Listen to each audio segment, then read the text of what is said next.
When I was writing my book 2 years ago, I said we are in a revolutionary situation.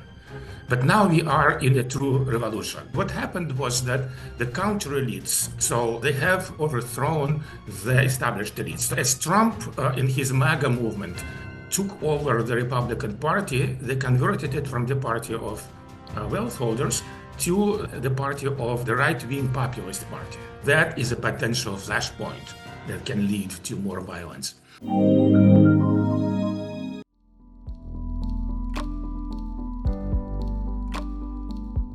So, in fact, back in 2010, I published a short article in the premier science journal called Nature, where I have actually published a forecast which said that given the trends that had been developing prior to 2010, predicts that United States will get into high instability situation by 2020.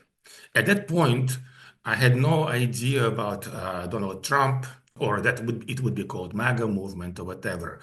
If Donald Trump was not there or was assassinated, things would still happen, maybe not now, but 4 years later. So we are looking to multiple years of social turbulence and political instability. My research group here in Vienna at the Complexity Science Hub, we have collected data now on hundreds of past societies over the last 5,000 years since the first state appeared. And so what we see is that states can actually function well for a period of time, about a century or so, sometimes less, sometimes more. But then inevitably, at least in the past, they enter into the period of social turbulence, political violence. So those are end times about which the book is about. So the United States had a previous period of political turbulence, which peaked during the American Civil War. And then it continued until, roughly speaking, 1920s, when there was another peak of instability, like urban riots, assassinations, many other political violence events, right, which did not, fortunately, lead to any kind of revolution or civil war, because the American elites managed to push through a set of reforms that essentially rebalanced the economy and allowed the United States to become a very prosperous nation. So that period after the New Deal, even despite the World War II, the wages of American workers grew very rapidly. They grew together with the GDP. Right. But what happened in the 1970s, right, 2 generations later, the American leaders have become sort of complacent. This is what I call the iron law of oligarchy. They basically started to go back away from the reforms of the New Deal era. For example, they allowed suppression of labor unions. There were many different types of things. They started reduced taxes on themselves and so on. What I call this, they turned on what I call the wealth pump, right? The productivity continued to grow, but the wages stagnated and even declined. And so all that extra wealth that flowed from workers to the economic elites. All right. So that set up these three factors which drove the country into crisis. First of all, it created what we call popular immiseration. This was stagnating and even declining living standards of the majority of the population. Secondly, it has created a huge number of wealth holders. So the numbers of decamillionaires, so people with $10 million or more in wealth, has grown tenfold over the past 40 years.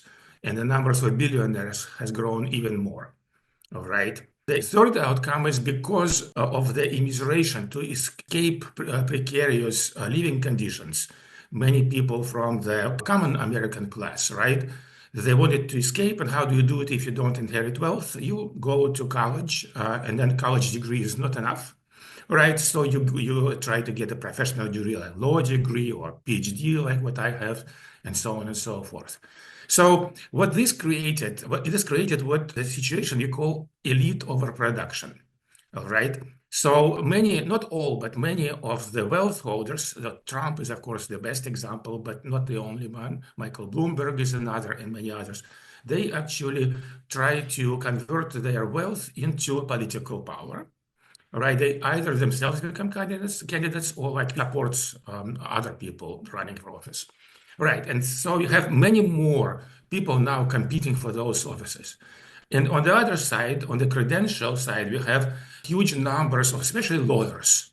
All right, law degree is the good route to political office. And again, you have 4 or 5 times as many lawyers as there are positions for them. And so there is again a lot of elite aspects. So this elite wannabes, what the problem is that some competition for power positions is good, but too much competition starts to corrode the societal frameworks. So because we have now 3, 4, 5 times as many people competing for, I mean, even maybe 10 times as many people competing for the limited number of power positions. So in politics, for example, only one president, 100 senators, and so on and so forth.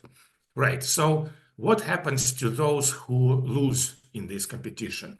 Frustrated. Many of them turn into counter elites. These are people who actually start working against the established elites. So they attempt now to overthrow them.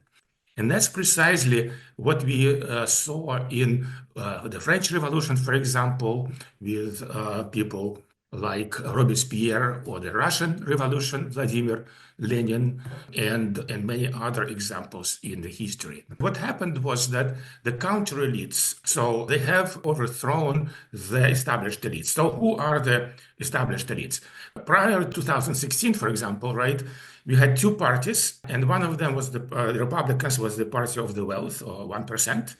And Democrats were the party of the credentialed people, so the 10%. So the rest of the population did not really get any voice in politics.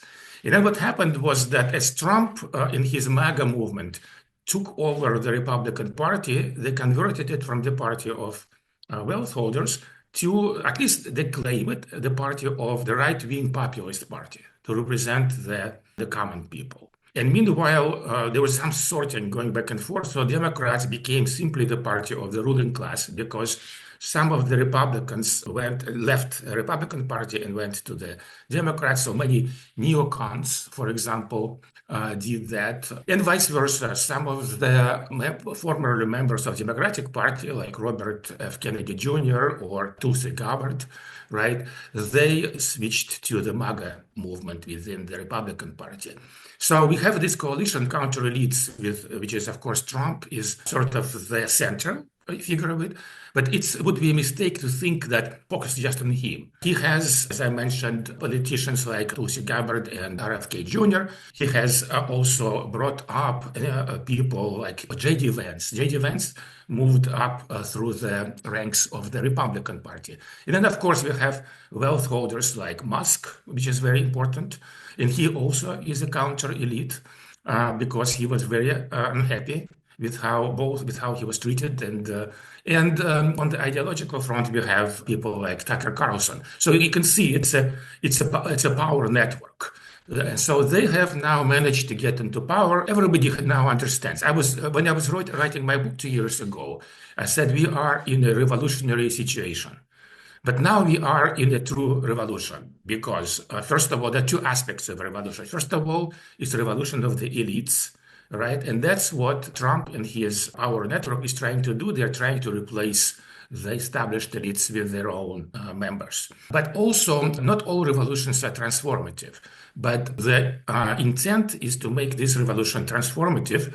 So, for example, they are trying to change the attitudes towards DEI, genders, towards their role, very important, the role of America in the geopolitical scene. It is a very typical thing that once the revolutionaries come to power, they tend to start fighting amongst themselves. So there is a saying, I forget who said it, but about the French Revolution, they said that revolution devours its children, that revolution eats its children. So it is a very interesting question whether this coalition will break apart, because we see the tensions already. There are some right-wing populists like J.D. Vance and also Steve Bannon, who does not have any formal position, but he is influential, right? And then we have libertarian Silicon Valley types. So already Steve Bannon is, for example, is criticizing Elon Musk a lot.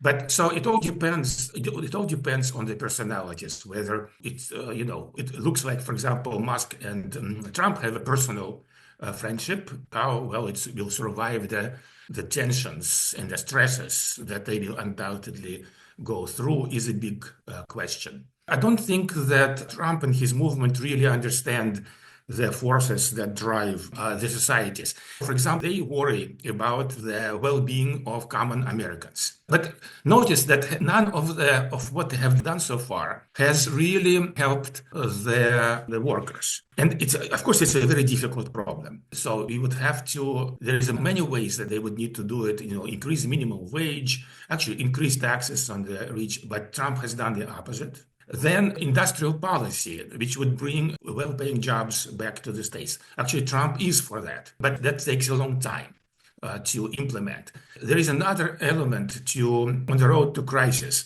which is the weakness of the state that results from becomes much greater than revenues, and so we get the states get into debt. That's not doesn't always happen, but it's a very common feature. So what Musk is doing with his Doge is actually trying to reverse this problem. But I don't see them yet understanding that they have to turn off the wealth pump. All right. So that I don't see happening yet.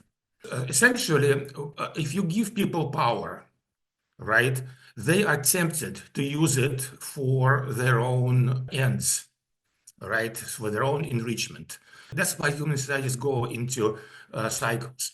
This is the iron law of oligarchy. One of the Davos, I forget, a year or two ago, was about inequality. It was the main theme, and they all talked about it. And they agreed that economic growth will take care of it. That's a very self-serving attitude. Economic growth is not taking care of it. We have lots of economic growth, but its fruits are not going to the common people. So it's the vested powers. They have interest in, they have selfish interest. And as a result of that, they undermine the societies that sustain them.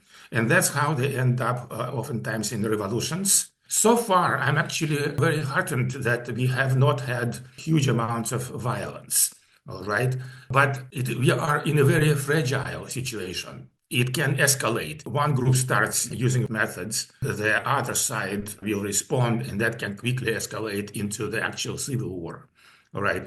Then territorial fragmentation along the lines of American Civil War in 1860s, that still is possible because now the more liberal states, like California, for example, right, as they call them, the left coast, so California, Oregon, and Washington, they have been actually fairly quiet right now, but it's only been 1 month. We'll see, because they are planning to resist, for example, the forced deportations. That is a potential flashpoint that can lead to more violence, right? But for now, it looks like that the previous ruling elites, right, they have been so shocked by what's happening that they actually don't know how to react.